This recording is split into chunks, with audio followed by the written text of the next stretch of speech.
talking about their harrowing experience with a pickup artist. Here we go. It's like a young male in his 20s approached me, and with like this sense of urgency, he was like, I need to talk to you. I can't give up this opportunity. You're so beautiful. I just have to tell you. And like already I was just like, okay, this is a lot.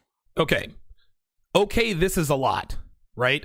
Translation, I wasn't ready for this approach. You took me by surprise. Not against the law, people. Newsflash, women, you're not always going to see it coming. Just because a guy approaches you and you don't see it coming, that's not against the law. When she says, okay, this is a lot, that means you took me by surprise. Now, she wants us to believe that she didn't want this. She wants us to believe that she didn't want to really talk to this guy. But instead of saying, quote, I didn't want this, she could have told us, listen, man, the guy approached me. I didn't want to talk to him. No, what she said was, quote, this is a lot. That's not definitive, gentlemen. She never said, I don't want this. So again, this is female rhetoric trying to hide the truth in between a lie. Okay, this is a lot. She wants us to believe that she didn't really want this to happen. But instead of being definitive, she says, okay, this is a lot. And then he started with a series of questions. He was like, what's your name? What's your major? What's your nationality? Where are you going? Okay. What's your name? What's your major? What's your nationality? All normal questions for a man to ask a female that he meets on a college campus. Dude, you're a pretty girl on a college campus. Boiled Nappies Evacuate says she's not so beautiful. He lied. Yeah. Come on, Boiled Nappies. Don't be meathead red pill guy. Look at her. She's hot. Every one of us in here would bang this chick. Don't be meathead red pill guy and say, well, she's not that hot. Listen, I know we get pissed off at girls like this who are on their high horse. How dare he approach me and not be attractive enough? Supremely Sublime says she's feeling herself. Yeah, she's feeling herself correctly. She's hot. I don't know what her body looks like, but I don't know. She looks like about an 8 out of 10, 8.5. Let's not sit here and pretend that this woman is not attractive. Just because you're pissed off about her, just because you're pissed off at this kind of nonsense doesn't mean that we have to lie about our attractiveness. Let's continue. Come with you, or can you come with me off of campus? Come with me off of campus. Bullshit. That's not what he said. Not what he said. He probably asked her to coffee or something, but he didn't say, come with me off campus. The reason Miss Komlos used this language was to connote kidnapping. Come with me off campus sounds like, come with me off campus so I can kidnap you. She's acting like this is the movie Taken or something. Come with me off campus. Come with me to this ominous building. And she may as well said, he said, come with me to this warehouse on the outskirts of town, this ominous warehouse. He didn't say, come with me off campus. He said he probably asked you to coffee or asked you to meet up with him somewhere. Here we go. And I was already getting very uncomfortable with this. He was bombarding me with all these questions, and I kept saying no. Okay, it kind of, listen, correct me if I'm wrong, guys. It kind of looks like she's turned on here, right? I'm going to rewind it just a little bit. Watch her face as she's describing this. You can even see it now. There's not a look of disgust on her face. I'm going to rewind this. Oh, no, just watch. Bombarding me with all these questions, and I kept saying no. Does this look like a woman who is describing an unpleasant experience? Look at the twinkle in her eye. You're not going to come with me. Look, dude, she's smiling, the twinkle in her eye. It's almost as though she's recalling a pleasant experience. Look at her face. Look at her face. This is not an encounter that disgusted her. Not coming with you, no. I'm not telling you my name. I call bull. I'm not telling you my name. I think she told him her name, but his thirst ended up creeping her out. And at that point, she decided she didn't want to fuck him. Okay? You don't say, quote, I'm not telling you my name. You don't have to tell us that. It's understood. Right? You're coming forward with this harrowing experience of felony harassment, bitch, please. And I kept trying to leave, and he was very pushy, very aggressive, following me. Finally, I left. And he... Oh, you left? Left where? How did you leave? Where did you go? Again, this is bull. So he's following you, and then you just left. Like, where did you go? Where did you leave to? Did you outrun him? Listen, guys, I'm not going to sit here and pretend that I know what happened here because I wasn't there. But I know what didn't. And she didn't just leave. You can't just leave when someone's following you. Where did you go?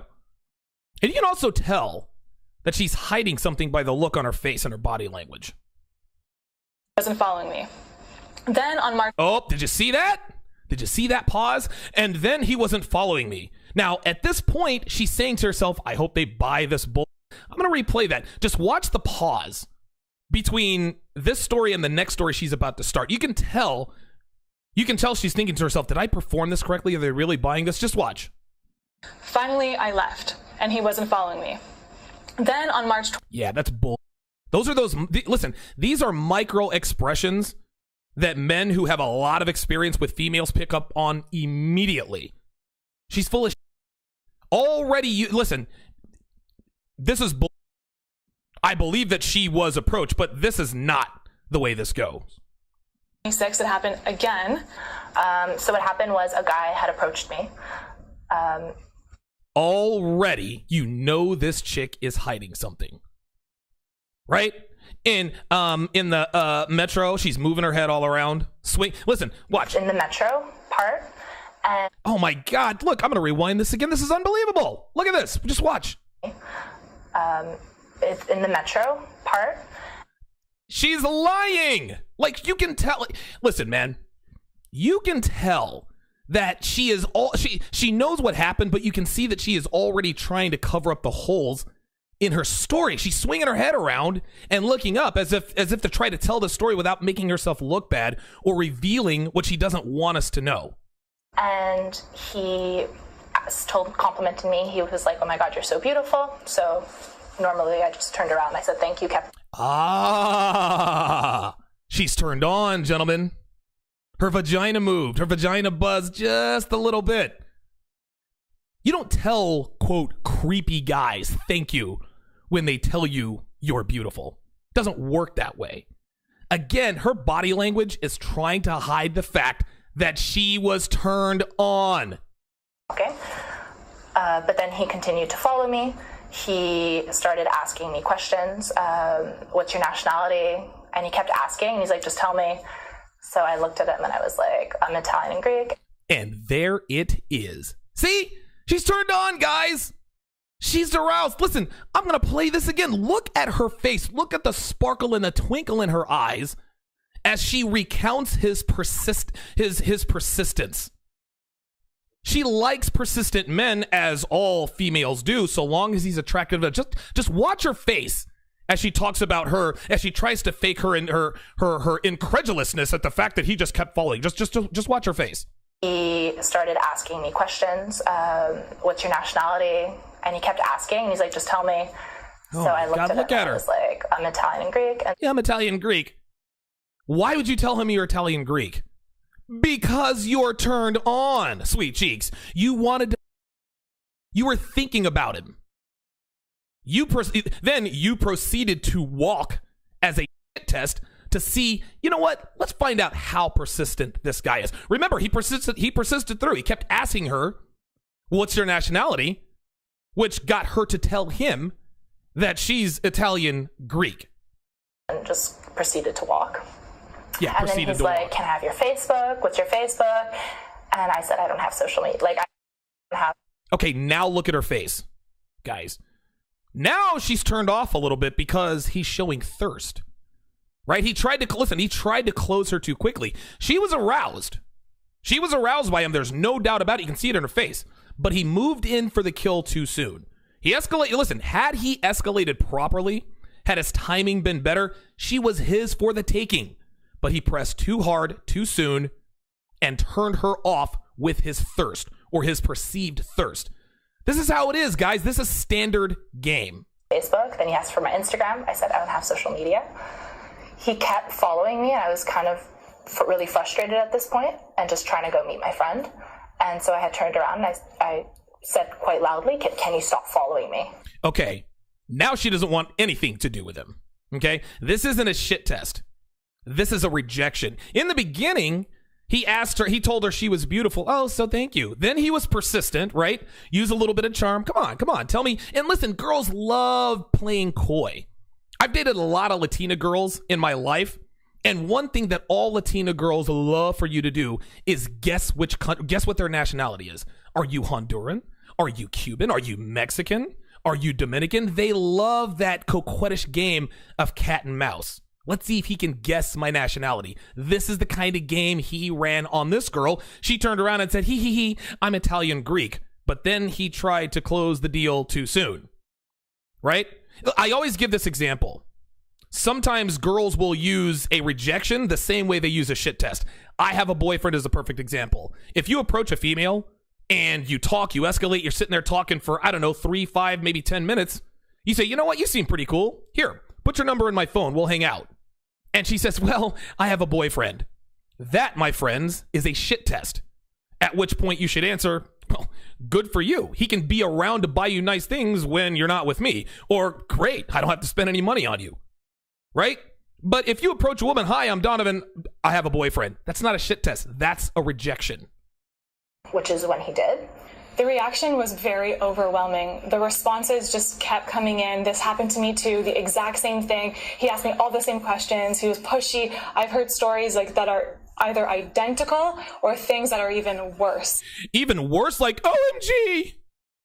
Maybe he asked for your phone number twice, maybe 3 times. OMG, we're all in danger. Rape! He asked, how many times did he ask for your phone number? Did he ask your nationality? Like, these bitches are acting like these guys are walking around with rope and and a nondescript white van and a black bag, abducting bitches right there on campus. Look at her face. Oh my God, this was so harrowing. Oh, I can't believe it.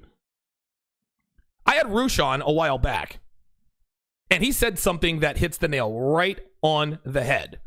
Bitches don't know adversity, so when something minor like this happens, they overreact. Oh, I took to social media, now she's on this interview. Oh, I'm gonna tell my story. Oh, please. Bitch, get out of here. And I'm overwhelmed with the response.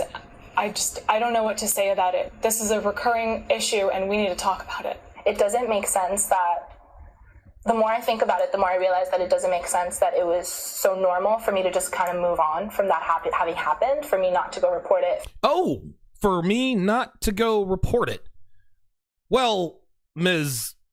4 eyes and fake lashes. I know that's antiquated. If this were such an egregious, felonious crime against females, why not go to the cops? Why not report it? There are many reasons this particular chick didn't. There are many reasons that most females don't report trying to get picked up, but this chick's reason is because she was turned on for him. She was turned on by him for just a brief moment. Now, the other reason she didn't report this is because a crime did not occur. It's not against the law for men to approach females, at least not yet. That's why you didn't report it. For me not to have taken any other measures. You didn't take measures because there are no measures to take. Because it was like, oh, it's just another bad encounter. Oh, another what? With a bad person. Oh, another bad encounter with a bad person. Let me rewind that. Dude, you can tell this chick is lying. Just watch this. Watch how she looks up as she's trying to convince us that she thought this guy was a bad person and a bad encounter. Watch. Like, oh, it's just another bad encounter with a bad person. Oh my God. Dude, this chick's body language and the twinkle in her eyes betrays her words, man. This chick wanted so badly for this dude to run solid game on her. It's coming out of her pores. Like, as she tells the story, she almost looks regretful that his game was sloppy. Like, damn, had he just been a little less creepy, I totally would have fucked him.